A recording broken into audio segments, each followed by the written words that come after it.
Yes sir. Agarwal साहब आपने question किया था घर पे? सर ये वाला नहीं किया था। नहीं किया, ओके कोई बात नहीं। चलो मैं बोर्ड पे लिख रहा हूँ, एक बार सब लोग ट्राई करेंगे। Let's try. ये एक्चुअली एग्जाम का क्वेश्चन है और बहुत ज्यादा आता है एग्जाम में। पिछले 1.5 साल में 3-4 बार तो मैं देख चुका हूँ।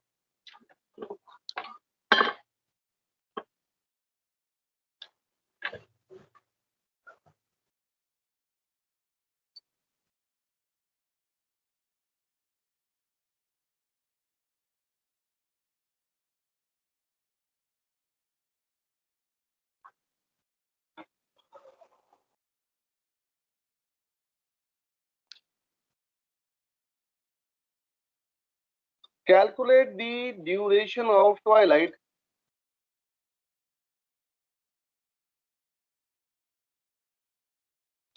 Calculate the duration of twilight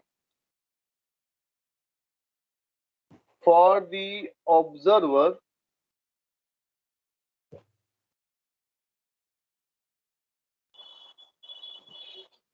in latitude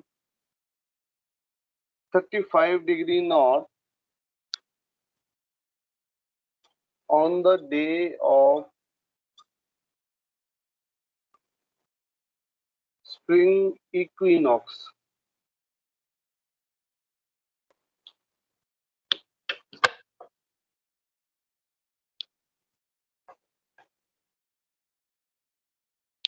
कितने लोग क्वेश्चन शुरू ही नहीं कर पा रहे? एक बार हाथ खड़ा करना।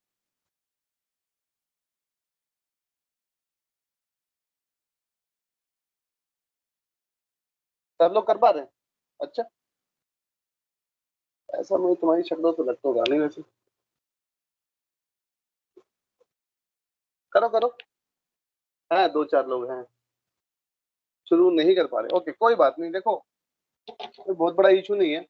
सबसे पहली बात है, हमारे को अगर ये नहीं पता होगा तो हम कंफ्यूज हो जाएंगे। स्प्रिंग इक्विनॉक्स का मतलब हुआ बेटा जब हमारा सन फर्स्ट पॉइंट ऑफ एरीज पे होता है। जब हमारा सन फर्स्ट पॉइंट ऑफ एरीज पे होता है उसको स्प्रिंग इक्विनॉक्स कहते हैं। वो होता है 21 मार्च को, और इस दिन डेक्लिनेशन ऑफ सन होती है 0।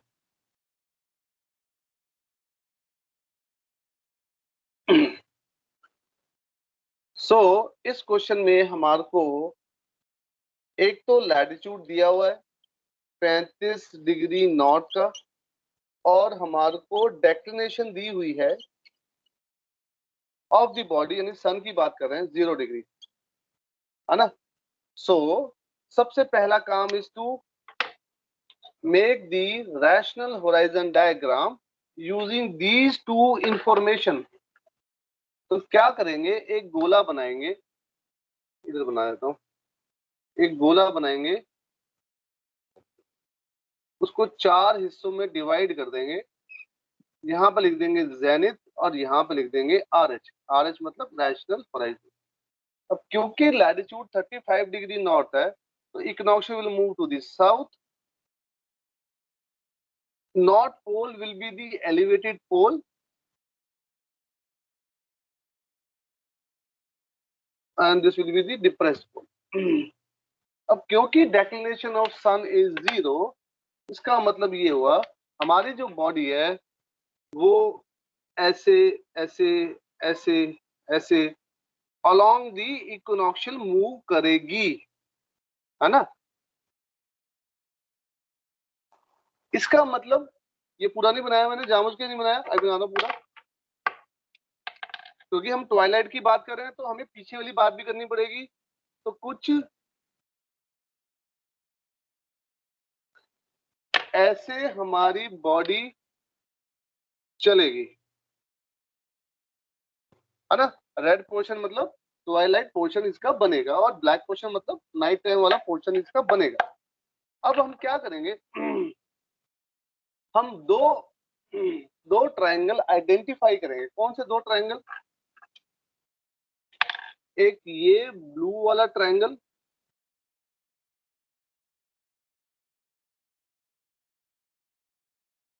इसको एक्स आर कह रहा हूं और इस पॉइंट को एक्स टी कह रहा हूं।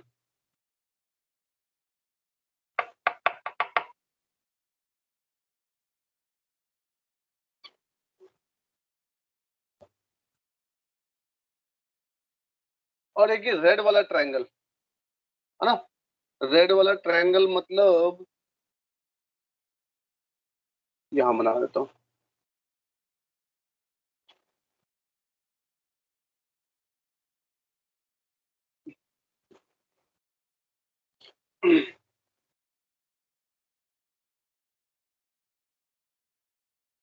इसको x कहते हैं, इसको z कहते हैं, इसको छोटा p कहते हैं, है ना। इस वक्त इसकी वैल्यू है 108। अगर ब्लू ट्रायंगल बनाओ तो कुछ ऐसा बनेगा, p z x r, छोटा p is equal to 90, this angle is also 90, this will be x and this will be z। क्या आप लोग ये दोनों ट्रायंगल आइडेंटिफाई कर पा रहे हो? Yes sir. है ना, अगर कर पा रहे हो तो मुझे एक बात बताओ, एक्चुअली ड्यूरेशन ऑफ टॉयलेट का मतलब क्या ये वाला आर्क नहीं हुआ? ये वाला आर्क मतलब ये वाला angle is duration of toilet angle, और उसको मतलब ये जो मैंने बनाया है इसको मैं पी नाम दे रहा हूँ, इसको पी नाम दे रहा हूँ, P1 नहीं, पी P1 कह देता हूँ, I will call it as P1 suppose. So P1 is equal to twilight angle. अगर इस P1 को मैं 15 डिग्री से डिवाइड कर दूं तो क्या मुझे ड्यूरेशन ऑफ ट्वाइलाइट मिल जाएगा? हाँ जी मिल जाएगा। कितने लोगों को ये बात समझ में आई?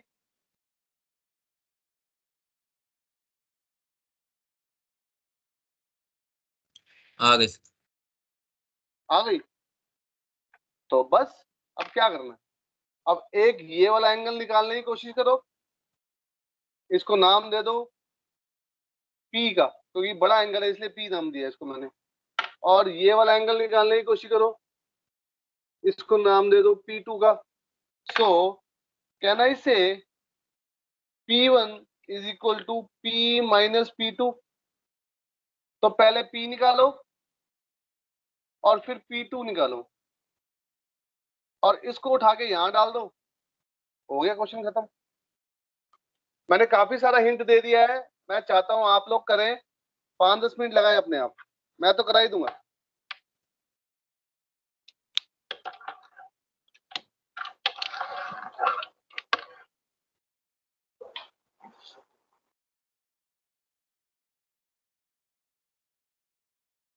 फिर बता रहा हूँ ये एग्जाम का क्वेश्चन है, काफी बार आ चुका है, लास्ट 1-1.5 साल में एमएमडी एग्जाम की बात कर।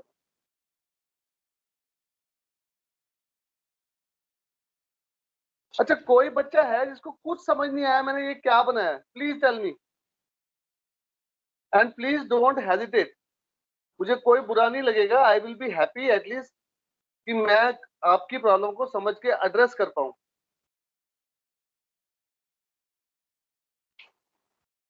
हाँ जी कोई है इसको कुछ समझ नहीं आया मैंने क्या किया है सो फार?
हाँ जी, कोई कर रहा है कि नहीं? लग रहा कोई कर ही नहीं रहे। कर रहे हैं सर। कर रहे हो जाना चाहिए आपको तो यार।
अरे भाई बोर्ड पे कराऊं क्या मैं?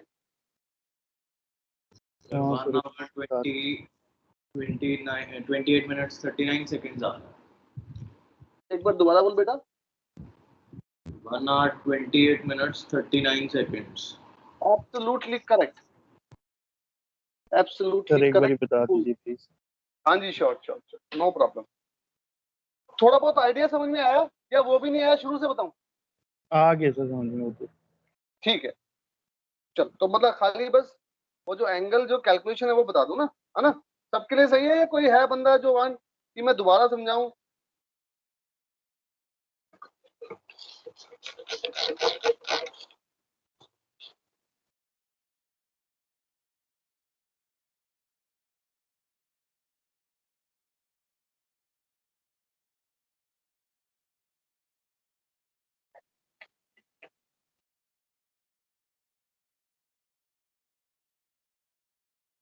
किसी ने मुझे बताया नहीं, मैंने एक चीज गलत लिखी थी बोर्ड पे।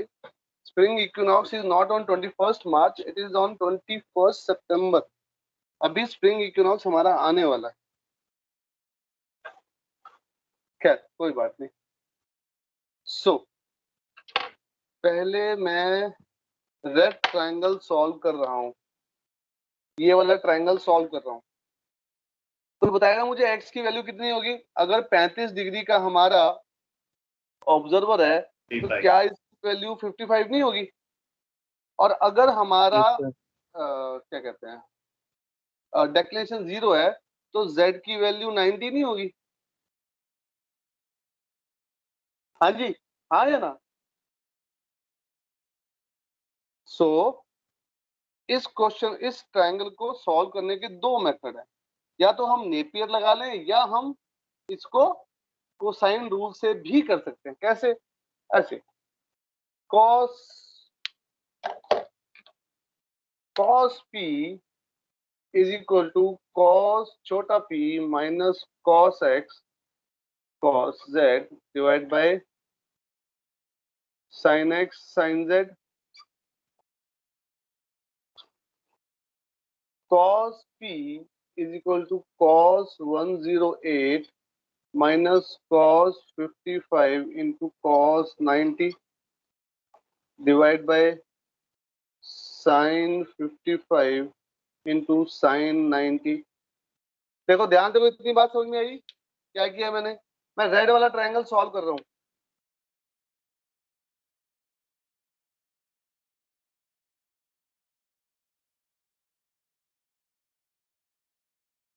इसको सॉल्व करोगे तो P की वैल्यू आएगी तुम्हारी 112 डिग्री 9.8। क्या ये बात समझ में आई सबको? Yes sir. कोई परेशानी इस बात पे? अब चलते हैं ब्लू वाला ट्रायंगल सॉल्व करते हैं। अब देखो ब्लू वाले ट्रायंगल में ना हम एक लॉजिक लगा सकते हैं। स्फेरिकल ट्रायंगल की दो ऑप्शन है। स्फेरिकल ट्रायंगल की एक प्रॉपर्टी होती है, देखना ध्यान से, Z 90 है और P भी 90 है। जब कोई दो साइड्स 90 की होती हैं तो उनके कॉरस्पॉन्डिंग एंगल्स भी 90 के होते हैं। कहने का मतलब क्या है?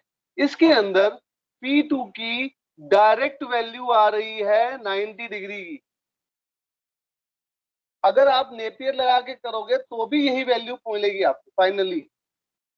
तो हमने सीधा एक प्रॉपर्टी लगा दी स्फेरिकल ट्रायंगल की, क्योंकि ये एंगल 90 है, इसके ऑपोजिट का एंगल 90 होगा, क्योंकि ये भी 90 है और ये भी 90। आ रही है बात समझ में? इसका मतलब ये क्वेश्चन और आसान हो गया। हमारे पास P बड़ा वाला P भी आ गया 100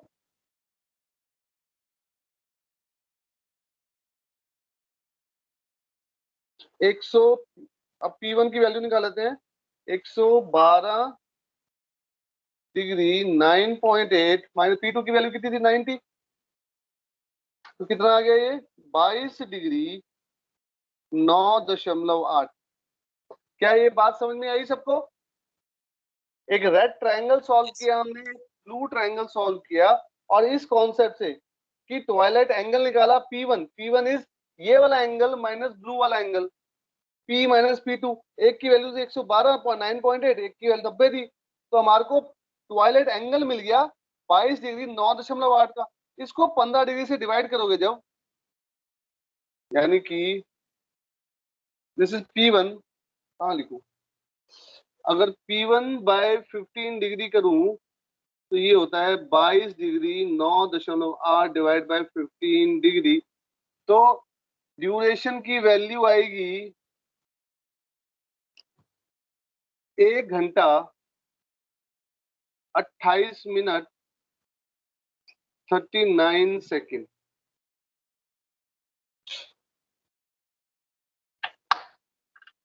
क्या सब लोगों को समझ में आया? किसी को डाउट है प्लीज आस्क मी। आगे सर। ओके सर ये ब्लू ट्रायंगल वाला एक बार वापस बता देना, P2 कैसे आया 90? P2 कैसे है? मैंने तो प्रॉपर्टी यूज करी है, तुम चाहो तो नेपियर रूल भी लगा सकते हो। अदरवाइज मैं ये कह रहा था स्फेरिकल ट्रायंगल की एक प्रॉपर्टी होती है, जब दो साइड्स 90 की हो, जैसे इसमें दो साइड 90 है, ध्यान से देख, हाँ या ना? Yes sir. जब दो साइड 90 की होती हैं तो उनके कॉरस्पॉन्डिंग ऑपोजिट एंगल्स भी 90 के होते हैं। इसका मतलब इस साइड का कॉरस्पॉन्डिंग एंगल है ये वाला, इस साइड का कॉरस्पॉन्डिंग एंगल है ये वाला। इसका मतलब और ये दोनों साइड 90 की हैं तो ये वाला एंगल Z और एंगल P2 भी 90 का होगा। इस हिसाब से हमें डायरेक्ट P2 मिल गया। लिख दो यहां पर, property of spherical triangle. Solve करोगे यस सर, आ गया।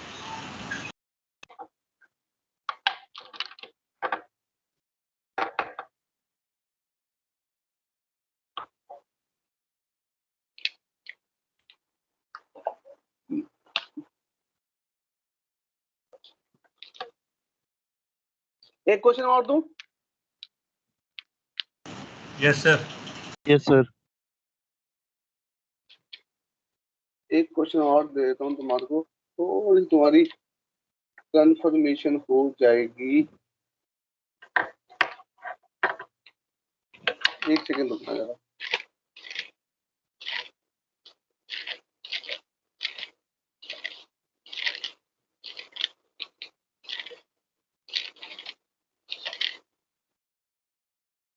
चल कोई बात नहीं। Find the duration of twilight, देखो find the duration of twilight for an observer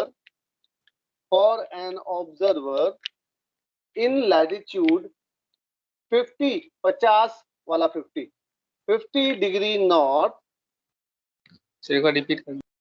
हाँ जी, find the duration of twilight for an observer in latitude 50 degree north if declination of sun is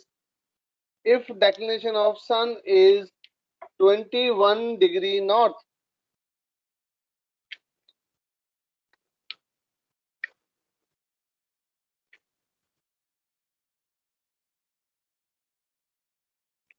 पचास और 21 ये वैल्यूज दी है मैंने।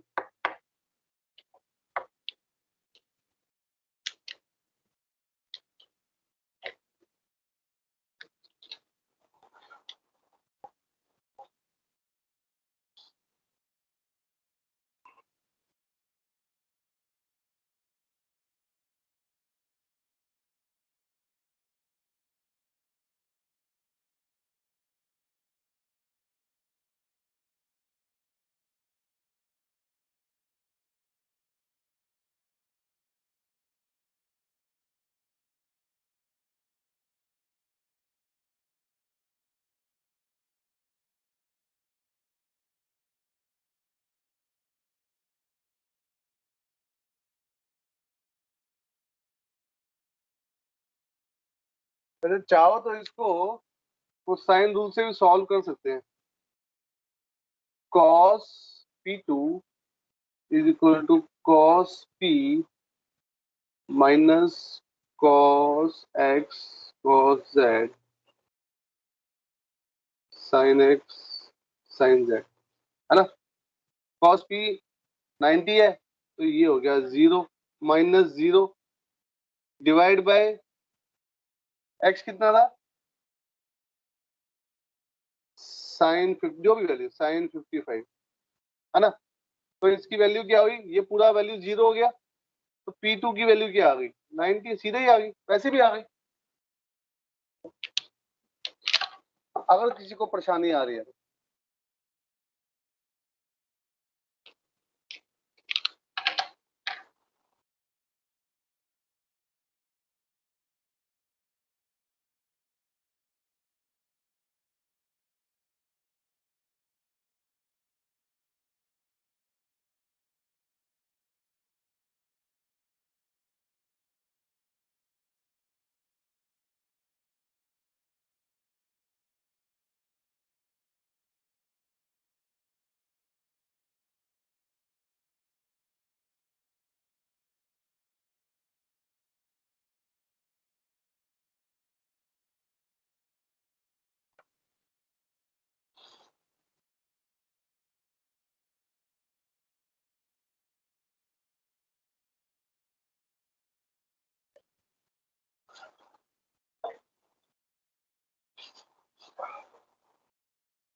3 hours 17 minutes 9 seconds. बिल्कुल सही है, absolutely correct.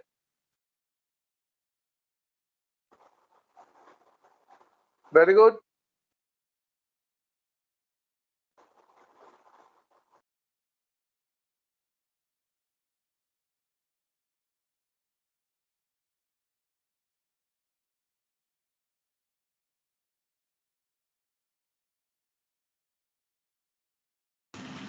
Sir 5 hours 38 minutes 10 seconds. नहीं बेटा गलत है, दोबारा चेक कर।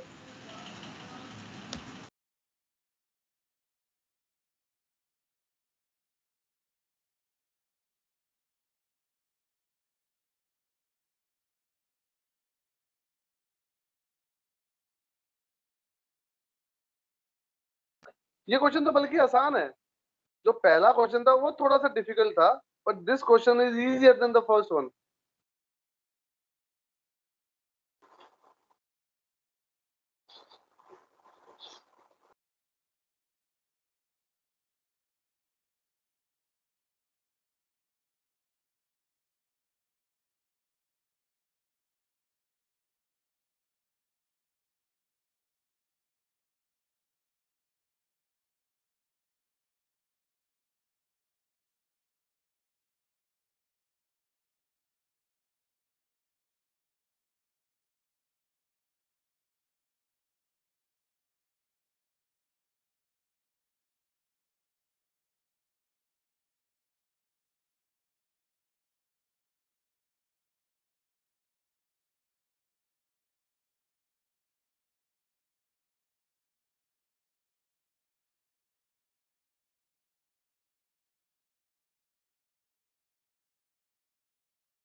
सर आंसर आ रहा है 3 hours 17 minutes 9 seconds. बिल्कुल सही है बेटा।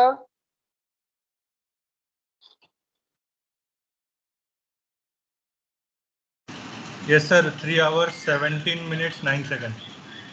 Okay very good.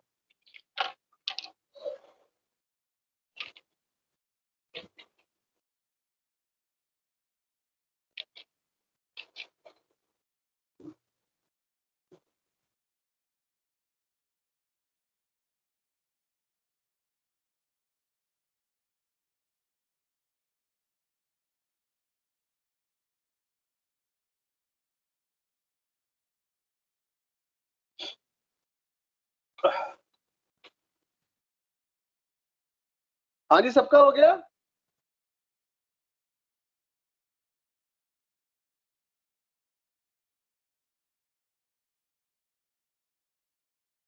केशव, साहिल, निखिल, विपिन। Yes sir. बेटा हो गया। हाँ सर हो गया. ओके साहिल, निखिल। यस सर, हो गया सर। हो चलो गया. सबका हो गया। तो यहाँ पे ये टॉपिक बंद करता हूँ, खत्म करता हूँ। Let's move to the next chapter which is time chapter. जो काफी कंफ्यूजिंग चैप्टर है, आप लोगों ने पढ़ा होगा, तो उसकी रिवीजन करा दूं या बाईपास करके आगे बढ़ूं? नहीं सर, रिवीजन करा दो सर। सर रिवीजन करा दीजिए सर। करा दूं, ठीक है। चलो एक ब्रेक लेते हैं, ब्रेक के बाद मिलते हैं, फिर रिवीजन स्टार्ट करेंगे टाइम चैप्टर की। कहानियों में सुनाऊंगा काफी कुछ चीजें, Yes. Lot of things in stories only. ठीक ओके है, sir. Okay Okay. Sir. See you in 15 minutes. Okay sir, thank you sir.